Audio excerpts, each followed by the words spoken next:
जो आपने पिछले दिनों भी वादा किया कि फ्री पानी, बिजली के बिल में कुछ आप डिस्काउंट देंगे और कई पार्टियाँ ये कर रही हैं, कई राज्यों में ये किया जा मैं रहा है। आपको फिर एक चीज़ बताता हूँ। हुँ, मैंने भी यही तो कहा था ना, हमने जो बात कही उसको पूरा पूरा किया। करेंगे। जी। हमारी गवर्नमेंट थी 2000 से 2005 में, चौटाला साहब चीफ हुँ, मिनिस्टर थे। घर घर टूटी जो पहुंचाई थी वो हमारे राज में गई थी। हर गांव में जहां पीने के पानी के लिए कोई बंदोबस्त नहीं था, हमने वहां कैनाल वाटर से पानी पहुंचाया। जमीन से अगर पानी दिया तो उसमें आरओ लगाया ताकि केमिकल वाटर ना जाए लोगों के पास।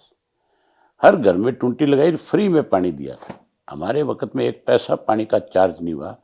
ये आप पता कर सकती हैं। ये तो आजकल गूगल पे जाओगे, सर्च हुँ, मारोगे, 1 मिनट में सारी चीज सामने आ जाती है। हुँ, जहां तक बिजली का सवाल है, बिजली तो हमारे वक्त में हरियाणा के किसान को सबसे सस्ती बिजली अगर इस देश में दी गई तो चौधरी ओम प्रकाश चौटाला जो मुख्यमंत्री थे तब दी थी। हमने मीटर हटा दिए थे, हमने फ्लैट रेट कर दिया था कि अगर 20 हॉर्स पावर की मोटर किसी की है तो उसको सिर्फ 600 रुपया महीने का देना होगा, इससे ज़्यादा बिल नहीं आएगा। अगर किसी की 10 हॉर्स पावर की है तो उसको 300 रुपया देना होगा। तो फ्लैट रेट पे बिजली दी हमने ट्यूबवेल की। डोमेस्टिक लाइट जो है, जो हमने अब ये कहा कि हम फ्री देंगे, उसका तो मैं उदाहरण हूँ आपके सामने कि कैसे फ्री करेंगे हम। और आप भी इस बात को स्वीकार करेंगे कि हाँ, इससे फ्री हो जाएगी, कोई नहीं रोक सकता। आज सोलर एनर्जी का एनर्जी की हाँ, उसका बिल्कुल। जमाना है आज। जी, और सोलर एनर्जी जो है उस पर 80% सब्सिडी है। जो सोलर प्लेट लगती है, जो पैनल आपके घर पे लगता है, उसमें 80% गवर्नमेंट की तरफ से सब्सिडी सब्सिडी। दी जाती है। जी, आप ये मान के चलो कि 80% सब्सिडी में कोई भी कंपनी अगर सोलर प्लांट लगा करके आती है तो वो भी 10-20% कमाती है कि नहीं कमाती है, कमाती? बिल्कुल। कमाती है। हुँ, हम उस सिस्टम को बंद कर देंगे। हम अपनी जो इलेक्ट्रिसिटी डिपार्टमेंट है उसको कहेंगे कि तुम जाओ और हर घर के ऊपर सोलर पैनल प्लांट है। लगाओ। जब वो हर घर के ऊपर लगाएंगे तो जो 80% वाला है वो फ्री हो गया कि नहीं हो गया? जब हम उसके घर पे फ्री में एक सोलर का प्लांट लगा देंगे, सोलर की प्लेट लगा देंगे, जिसके घर में जितनी ज़रूरत है उतनी लाइट के हिसाब से, तो बिजली फ्री हो जाएगी कि नहीं हो जाएगी? मैं 2 से 2.5 लाख रुपए बिजली का बिल देता था। और जब ये सोलर सिस्टम आया तो मुझे आकर के एक जर्मनी की कंपनी है, जो हमारे सरसा के लोग जो है जिसके साथ उन्होंने टाई अप किया, वो मेरे पास है। उन्होंने कहा कि आपके यहाँ भी लगा देते हैं। तो मैंने उनसे कहा यार बड़ा महंगा है, इतना पैसा पहले दूंगा मैं, कहा इससे अच्छा तो उसके ब्याज में ही मैं अपना बिजली का बिल भरता रहूँगा। वो हुँ, कहने लगे नहीं नहीं, क्या आपको किसी ने गलत बता दिया, इसमें 80% सब्सिडी है। मैंने उनको कहा आज लगा दो, उन्होंने लगा दी। मैंने जब से लगवाया अब तक 1 रुपया भी बिजली का बिल नहीं है मेरा। 30 साल की गारंटी है कि 30 साल तक अगर कोई भी इसमें फॉल्ट आएगा तो हम ठीक करके देंगे। 30 साल अगर मेरा 2.5 लाख रुपया महीना बचता है तो आप अंदाजा लगाओ मैं कितना पैसा बचा है मेरा। मैं 30 साल बाद उसको रिपीट करवा रिपीट। लूँगा। तब तक और अच्छी टेक्नोलॉजी आ जाएगी और सस्ता हो जाएगा। तो इस करके हमने ये बात कही है कि हम बिजली डोमेस्टिक फ्री देंगे, हर घर पे सोलर प्लांट लगाएंगे। उसके बाद जो सरकारी ज़मीनें हैं गाँव में जो बंजर पड़ी है, जो किसी काम की नहीं है, हमारा सरकार की तरफ से सोलर लगा करके लगा देंगे। देंगे। आपने देखा नहीं, ये जितनी भी आपकी हाईवेज हैं आजकल, सब जो पे सोलर। जितने बने हैं उन पे सब पे लाइटें हैं बिल्कुल, और सब पे साइड में सोलर्स के पैनल प्लांट लगे हैं। पैनल लगे हुए हुँ, हैं। तो बिजली फ्री है उनकी, तभी दे रहे हैं, तभी लगा रहे हैं वो, अदरवाइज कैसे करेंगे?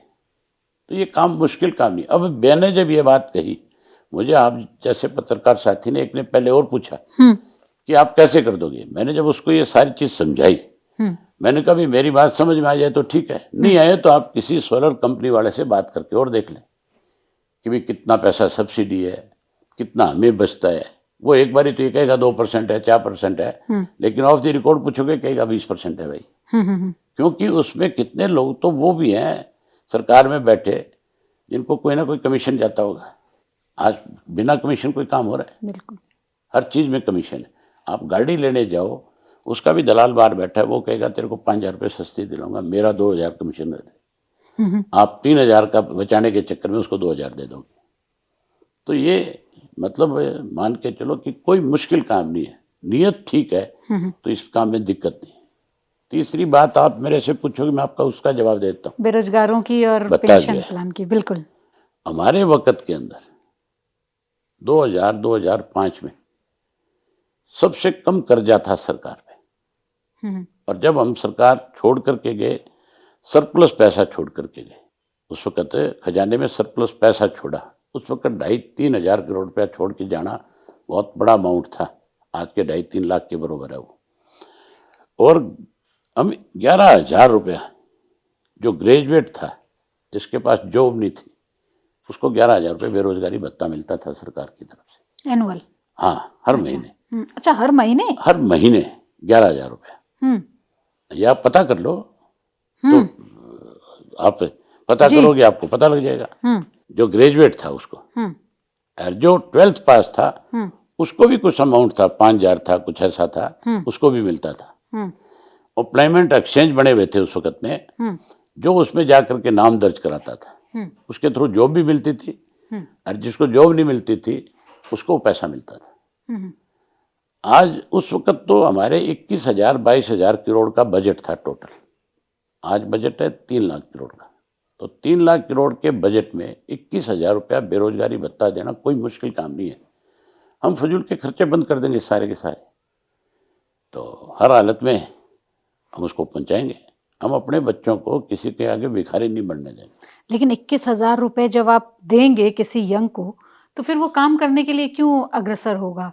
21,000 अगर नहीं, घर है। हम उसको 21,000 रुपये तो तब की बात करते हैं, उसके लिए भी हमने जो पहले, उसको आपने पढ़ा नहीं होगा कि हमने क्या कहा है उसमें।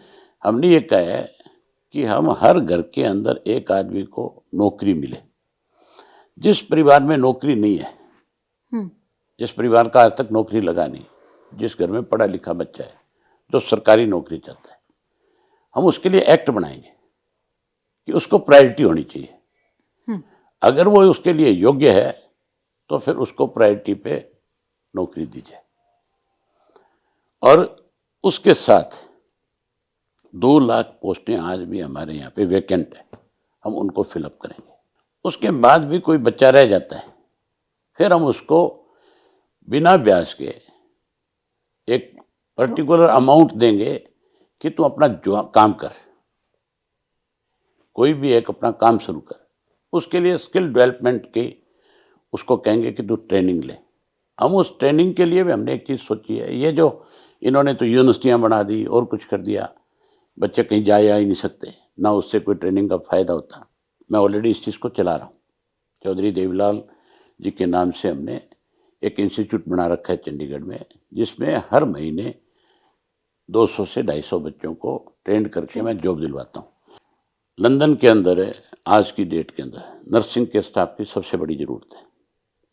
ऐसे जर्मनी के अंदर बहुत सारे लोगों की ज़रूरत है। अलग अलग कंट्रीज से अलग अलग डिमांड्स है, जहाँ लोगों को जॉब की ज़रूरत है, जहाँ उनको मतलब है लेबर की ज़रूरत है और हमें जॉब की ज़रूरत है। हम अपने आप को लेबर नहीं बनाएंगे, हम अपने आप को एक बच्चे को इस तरह की ट्रेनिंग करवा करके भेजेंगे कि उसको प्राउड फील होगा कि मैं अच्छा काम कर रहा हूँ कोई ना कोई। हम उनके साथ जो बाहर जो भी मुल्क है, जिस मुल्क में जैसे मान लो लंदन में आपके नर्सिंग स्टाफ की ज़रूरत है, तो वहाँ की हेल्थ डिपार्टमेंट के साथ टाई अप करेंगे और वहाँ से उनके ट्रेनी बुलवाएंगे। हम उनको कहेंगे कि तुम हमारे से आप अपने ट्रेनी भेजो और वो इनको यहाँ ट्रेनिंग दे। उनको जितना पैसा देना होगा, जो अमाउंट उनके लिए फिक्स होगा, वो हम देने का काम करेंगे सरकार की तरफ से, ताकि हमारा बच्चा जो बाहर जाए वो वापस नहीं, फिर उसको जॉब मिले। हम कोई यूँ नहीं करेंगे, हम हवा में नहीं फेंक रहे कोई भी चीज़। हमने सारी स्टडी करी है A to Z सारी चीज़ों को पहले, कि क्या हम ये कर पाएंगे। अगर हम नहीं कर पाए और हम किसी को कह करके एक दफ़ा सत्ता में आ जाए, दोबारा हमारे पे कौन विश्वास करेगा? मतलब ही नहीं है कोई किसी पे विश्वास करे।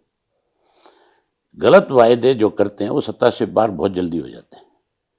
सत्ता से बाहर तो चलो, सत्ता तो आनी जानी चीज़ है, आदमी का विश्वास खत्म हो जाता है कि नहीं। राजनीति में आप झूठ बोल करके ज़्यादा दिन आगे नहीं बढ़ सकते। ये उदाहरण रहा, दुष्यंत और आपके सामने है, 5 साल में धरातल पे आगे कि नहीं आगे? कहीं कोई नजर आ रहा है आपको, लग रहा है आपको ऐसा कि ये लोग जिस तरह से आए थे ये दोबारा कभी उस जगह पे पहुंच जाएंगे?